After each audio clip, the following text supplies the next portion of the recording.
Hello and welcome to the Bulletin with UBS on Monocle Radio. Each week, the sharpest minds and freshest thinkers in finance take you beyond the numbers and hype, right to the heart of the big issues of the day.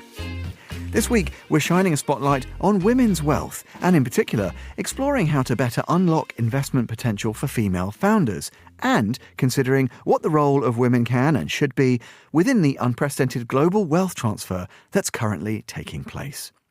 We're once again in the fortunate position to have with us Emma Wheeler, head of the Women's Wealth Programme at UBS Global Wealth Management. Emma was involved in several panel discussions in the Equality Lounge in Davos at the recent World Economic Forum annual meeting, unpacking some of these topics.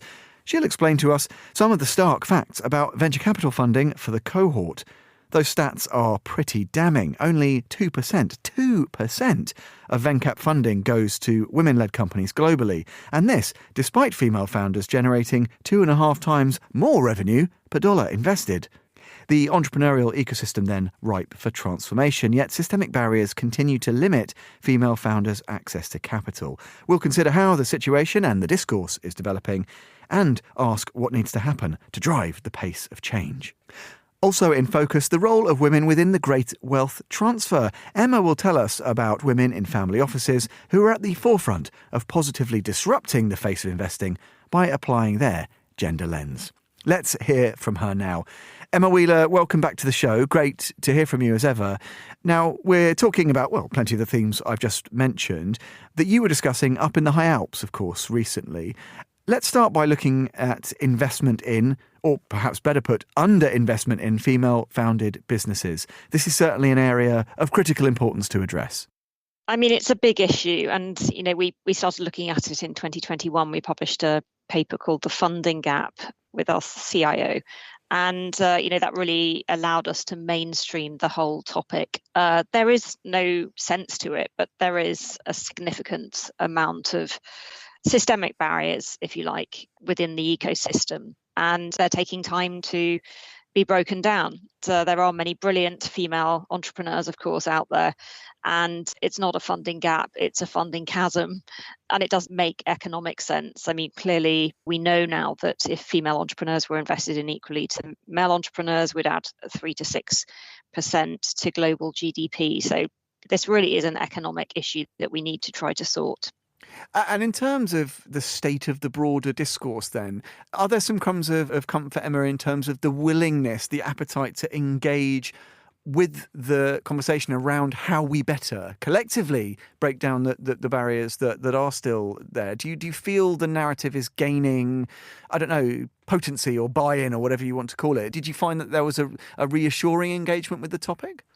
Yeah, there's lots of engagement, but it's just not changing quickly enough. Actually, the 2% figure of VC capital that goes globally to women-led companies, that actually went down last year. So we seem to be making a lot of noise, but those barriers are still not being broken down in meaningful ways, that it's actually, impacting that flow of capital. So we need to work harder. And there are many VCs now that we're working with as part of our own UBS Female Founders Programme, our Global Accelerator Programme and Awards Programme. And they're very actively engaged, and we are bringing these female founders on, giving them profile, giving them investor readiness training, mentoring them, bringing them into our networks. And so there's definite work happening to break this down, but it's taking a while. Yeah, just taking too long. And I guess this is one of the great things about being part of an institution like UBS that has such scale, is that it can move the needle right with real alacrity. Can you talk to us a little bit about specific areas then of investment focus and how those initiatives that you've mentioned there actually sort of manifest the nuts and bolts? And I guess crucially, Emma, how they can help to drive scalable fixes to the problems? Yes. So we have, as I mentioned, this accelerator program. It's called Project Female Founder, and we work with our advisors, our client advisors around the world, and they bring in early stage entrepreneurs, female entrepreneurs, into a program that lasts for a year and we give investor readiness training. We make introductions to VCs. We do pitch practice, and they are very involved then in the UBS networks. We find opportunities to collaborate with them within our business. And we've seen significant growth amongst those founders.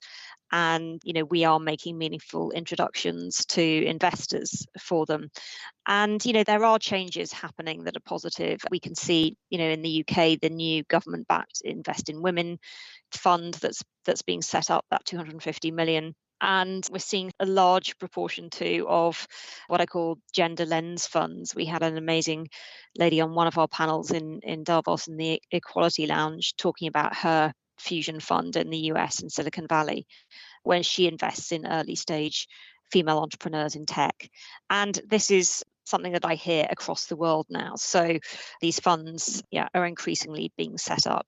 So there are opportunities. There are organizations like us really creating programs to support female entrepreneurs. And it's good that we can really mainstream the topic and demonstrate best practice around this.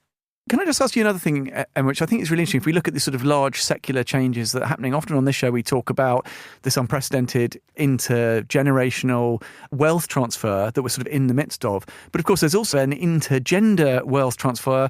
There's a changing face of wealth, especially ultra-high net worth, and it's increasingly female, which is obviously something potentially profoundly positive. As that situation changes and as various other economic drivers change and evolve, do you think that can, add weight, add additional urgency, and maybe add, more potency, more levers to operate if we're talking about the need for change and the need for change at scale?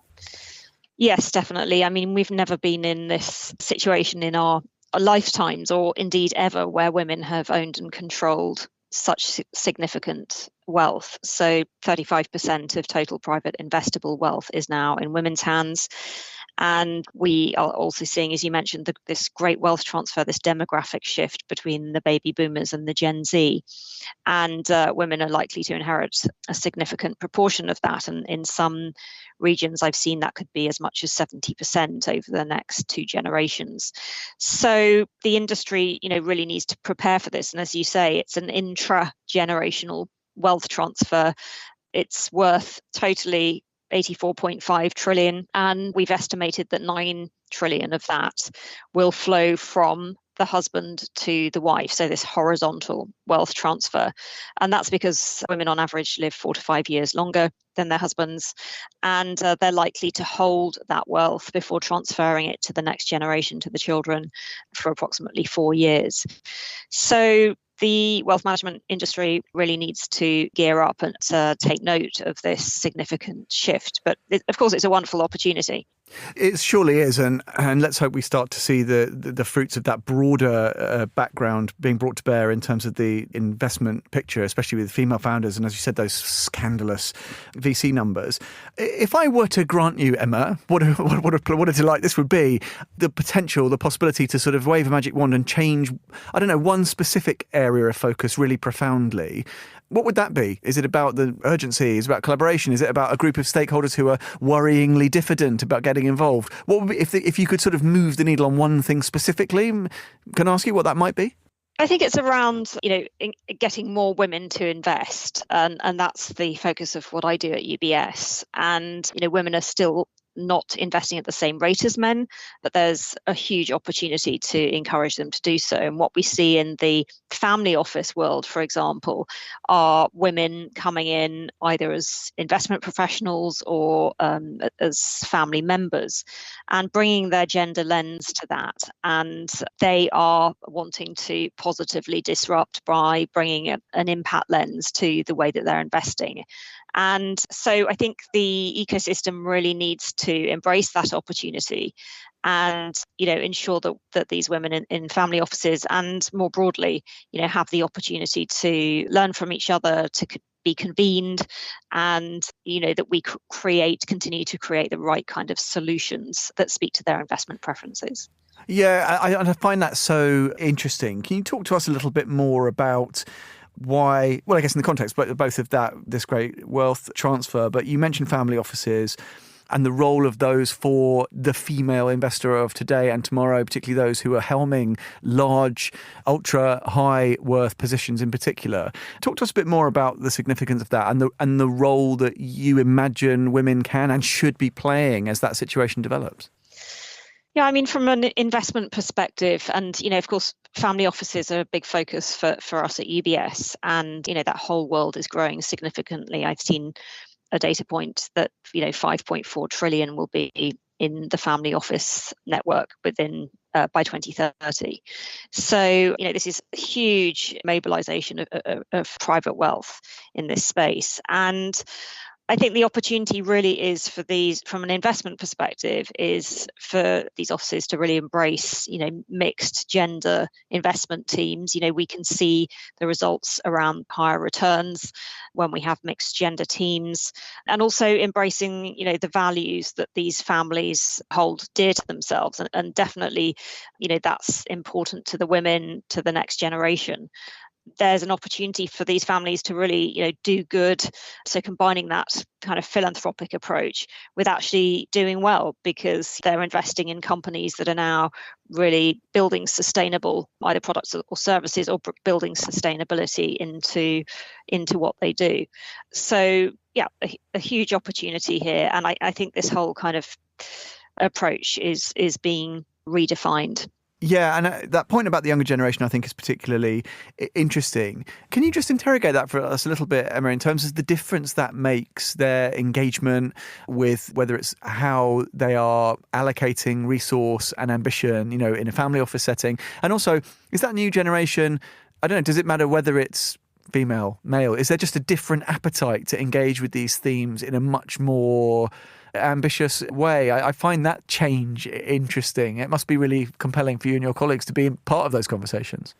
Yes, I mean, I think that the next generation are so tech savvy. They also have a much broader global perspective now than they have done in the past, and I think that's very exciting, and particularly exciting for a global business, because we really can support them and their ambitions. And yeah, I think, the ones that I speak to are very mindful. I heard a great quote. There's from one in Davos that, we are what we invest in, and there's an impact of doing nothing. So yeah, I think this is the way that they're thinking, and they can see the opportunity. And, a lot of excitement around funds exactly like the Fusion Fund, early stage investment opportunities in tech. But making really conscious and impactful, decisions and approaches around those investments. Well, you mentioned the I word there, impactful. And if we talk about this desire to create a positive impact, if we just zoom out even further, Emma, I wonder, are there some kernels of comfort here that, in fact, the desire to sort of point particularly extensive wealth, to point it in a direction that is focused on making a genuinely positive impact in all the different ways that can manifest itself, is that spreading beyond now the disruptive gender lens investing? Is it spreading beyond people who want to talk about S&I? Is it actually beginning to permeate so that, I don't know, we're getting closer to the day when basically all investing will have that intentionality, or is that still something of a pipe dream? Are we getting there little by little? I think there's definitely a convergence around wanting good commercial returns and, wanting to create an impact. Definitely, that's happening. And, we can see that in many portfolios, we're not sacrificing returns for the sake of investing this way. And, that's a very clear message that we've seen at UBS. And Emma, just before we let you go, one last thought. If people are hearing this, I often ask this actually, I probably might have asked you before when we've spoken on this programme, if people hear this and think, God, that really strikes a chord with me, what does that investor do? I guess pick up the phone, right, and get in touch with you and your team. But just slightly more broadly, is it one of these narratives where you have to acknowledge that even if these problems sound of intractable scale, and you mentioned, the 2% number tracking down even year on year, is so depressing, is the important thing to engage and be like, I'm going to do something, even if it only makes a small impact? What should people do if they're moved and motivated to try and be proactive and actually go and do something as a result of hearing this kind of discussion? yes, just talk to your friends, talk to networks. We have an amazing resource on our website, around sustainability and social impact. So learn, now is the time, and particularly for the women. As I said, this is our time. We need to mobilise our capital that we're increasingly owning and controlling to do good in the world. Emma Wheeler, head of the Women's Wealth Programme at UBS Global Wealth Management, bringing us to the end of this edition of the show here on Monocle Radio. You can listen again and find out more and subscribe to our magazine at monocle.com. And you can find out how UBS can help you at ubs.com. While you're there, head to ubs.com/women-invest. There you'll find more resources and perhaps understand why UBS was commended in the most recent Best Private Bank for Wealthy Women category at the PWM The Banker Global Private Banking Awards. And do listen out. We'll have more on gender lens investing on this programme in a couple of weeks' time. This is The Bulletin with UBS on Monocle Radio. I'm Tom Edwards. Thanks for listening.